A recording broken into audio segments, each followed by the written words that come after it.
অত্যন্ত দুঃখ ভারাক্রান্ত মনে আপনাদের সামনে খুব ছোট্ট একটা এপিসোড করতে চাচ্ছি। খুব অল্প কিছু কথা বলতে চাচ্ছি। আপনারা ইতিমধ্যেই জানেন যে আজকে ঢাকায় দুপুর ১টার পরে একটি প্রশিক্ষণ বিমান দুর্ঘটনায় পতিত হয়েছে এবং সেই বিমানটি ভেঙে পড়েছে উত্তরার দিয়াবাড়িতে মাইলস্টোন কলেজ ক্যাম্পাসে। এবং ঠিক তখন যে ভবনটার উপর এই বিমানটি ভেঙে পড়েছে সেই ভবনে ক্লাস 1 থেকে ক্লাস 6 এর ছাত্রদের ক্লাস হয় এবং জাস্ট ছুটি হওয়ার ঠিক আগের মুহূর্তে প্লেনটা ভেঙে পড়েছে। দরজার কাছে ভেঙে পড়ে এটা ব্লাস্ট করেছে এবং তারপরে বিস্ফোরিত হয়েছে এবং আগুন পুরো ভবনের ভেতরে ঢুকে গেছে।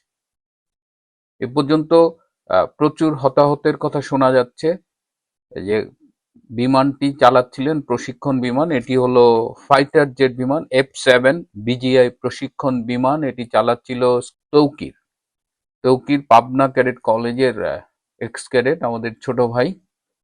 আহ, তাকে হাসপাতালে নেওয়া হয়েছে, লাইফ সাপোর্টে রাখা হয়েছিল, কিন্তু তাকে বাঁচানো যায়নি। He is already dead. ১০০ থেকে ১৫০ স্টুডেন্ট আহত হয়েছে, তাদের শরীর আগুনে পুড়ে গেছে। এই আগুনে পোড়ার কিছু এই বার্নের পার্সেন্টেজ হিসেব করা হয় যে কত অংশ পুড়লো। তো ১০০ থেকে ১৫০ ছাত্রছাত্রী স্টুডেন্টস পুড়েছে। সেখানে মৃতের সংখ্যা প্রথমে শুনলাম ১ জন, তারপরে শুনলাম ১৬ জন, তারপরে শুনলাম ১৯ জন। তো কমপক্ষে বলতে খারাপ লাগছে কিন্তু ৫০-৬০ জন হয়তো মারা যাবে এবং এদের শরীরে ৮০% কিংবা তার চেয়ে বেশি বার্ন হয়েছে। তো এই বার্ন হলে বাংলাদেশে বাঁচানো যায় না। অভিভাবকরা ভীষণ উৎকণ্ঠিত তাদের সন্তানদের নিয়ে। আমরা দেশে বিদেশে যারাই আছি বাংলাদেশে, আমরা সবাই ভীষণ মর্মাহত। এই বিমানটি সম্পর্কে আমি একটু কিছু কথা বলতে চাই, তারপরে আমি সামান্য চিকিৎসা নিয়ে একটু কথা বলতে চাই। এই বিমানটি চায়না থেকে কেনা হয়েছে, এক লটে অনেকগুলো কেনা হয়েছে, ২ দফায় সম্ভবত কেনা হয়েছে। কিন্তু এই বিমানটার অ্যাক্সিডেন্ট হিস্ট্রি বেশ। এর আগে চায়নায় ২০২২ সালে এই মডেলের একটা বিমান অ্যাক্সিডেন্ট করেছে, আর একটা মিয়ানমারে এই বছরের জুন মাসে অ্যাক্সিডেন্ট করেছে। তো যাই হোক, এই বিমানটা যতদূর জানছি যে পাইলট যিনি ছিলেন তৌকির, তৌকির এই প্রথম একা বিমান চালিয়েছে বলে শুনলাম, বন্ধুরা বলছে। এবং যখন এই বিমানটা অ্যাক্সিডেন্ট, ইউজুয়ালি যখন পাইলটের পা যে বিমান অ্যাক্সিডেন্ট করতে যাচ্ছে তখন তারা চেষ্টা করে অ্যাক্সিডেন্টটা ঠেকানো যায় কিনা, এয়ারক্রাফটটাকে সেভ করা যায় কিনা। শেষমেশ তারা চেষ্টা করে যে এটা এমন একটা জায়গায় গিয়ে পড়ুক যাতে ক্যাজুয়ালিটি হয় খুব কম হয় কিংবা না হোক।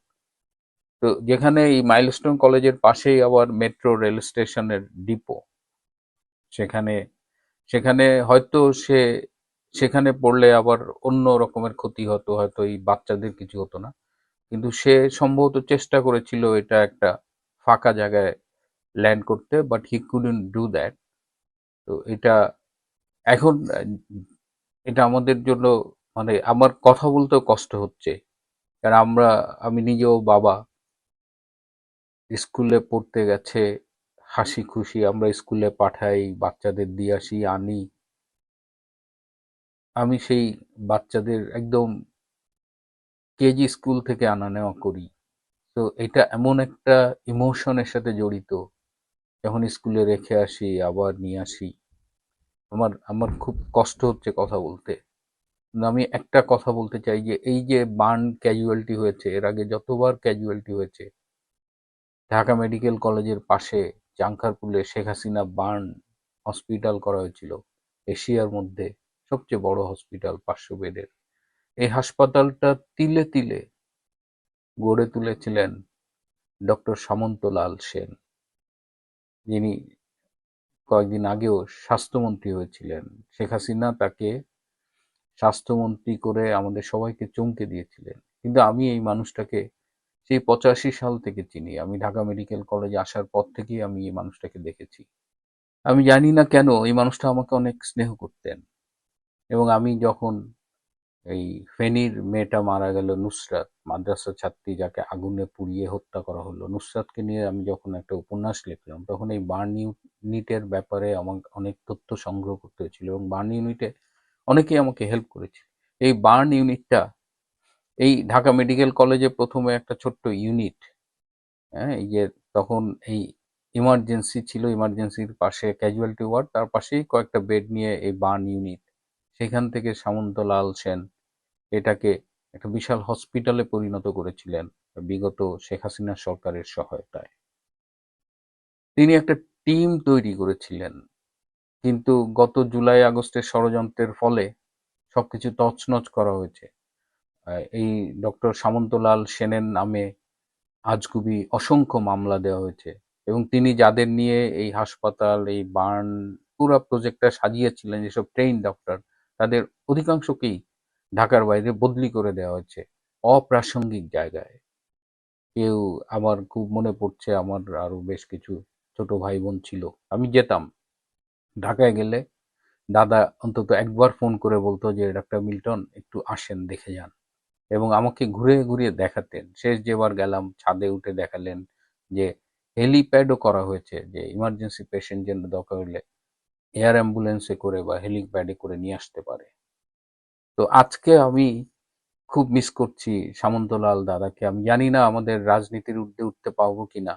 আজকে সরকারের উচিত হবে এই সামন্তলাল সেনকে খুঁজে বের করার, তাকে পূর্ণ নিরাপত্তায় সম্মানে তাকে এই হাসপাতালে এনে, এই যে ১০০-১৫০ আমাদের বাচ্চারা আগুনে পুড়েছে, এদের চিকিৎসায় সামন্তলাল দা এবং তার টিমটাকে আনতে হবে। তারা বাংলাদেশেই অধিকাংশ আছে। যদিও কয়েকদিন আগে প্যারিস থেকে পিনাকি বলেছে সামন্তলাল স্বাস্থ্যমন্ত্রী ছিল, তাকে কেন গ্রেপ্তার করা হচ্ছে না। আমরা এতটাই অন্ধ হয়ে গেছি। আমার বন্ধু পিনাকি, বন্ধুত্বকে তো অস্বীকার করা যায় না, কিন্তু এতটাই অমানুষ হয়ে গেছে যে আমি খুব অবাক হয়ে দেখি। আমি মেলাতে পারি না, কারণ আমি পিনাকিকে অনেক আগে থেকে চিনি। একটা মেধাবী বাম রাজনীতির, আমি ব্যক্তিগতভাবে আমিও সমাজতন্ত্রের স্বপ্ন দেখতাম।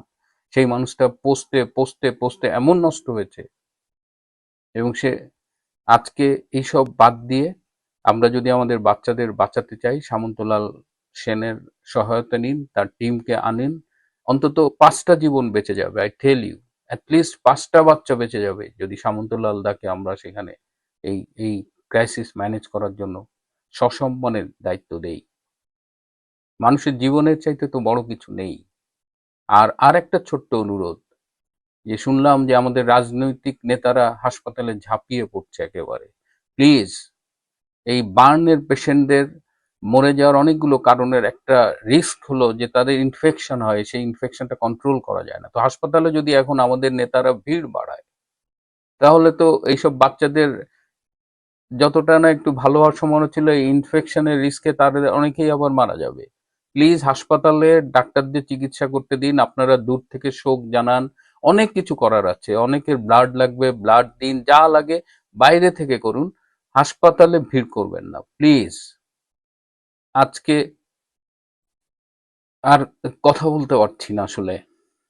আমি জানি না বাবা মা যাদের সন্তান আজকে মারা যাবে, তৌকির ছোট ভাই, তার পরিবারের কি অবস্থা কিচ্ছু জানি না, কিন্তু কষ্ট হচ্ছে। এত দূর থেকে যদি আমার এত কষ্ট হয়, তাহলে যারা ঘটনার কাছাকাছি আছেন, যারা ঘটনায় ক্ষতিগ্রস্ত হচ্ছেন, আল্লাহ আমাদের সৃষ্টিকর্তা সবাইকে আমাদের এই পরিস্থিতিতে সইবার শক্তি দিন, এবং বাংলাদেশের মতো একটি দেশে আমাদের সীমিত রিসোর্স, তারপরেও স্বাস্থ্য খাতে যাকে উপদেষ্টা দেওয়া হয়েছে তিনি তো মোটামুটি স্বাস্থ্য খাতটাকে একটা ধ্বংস করে ফেলছেন।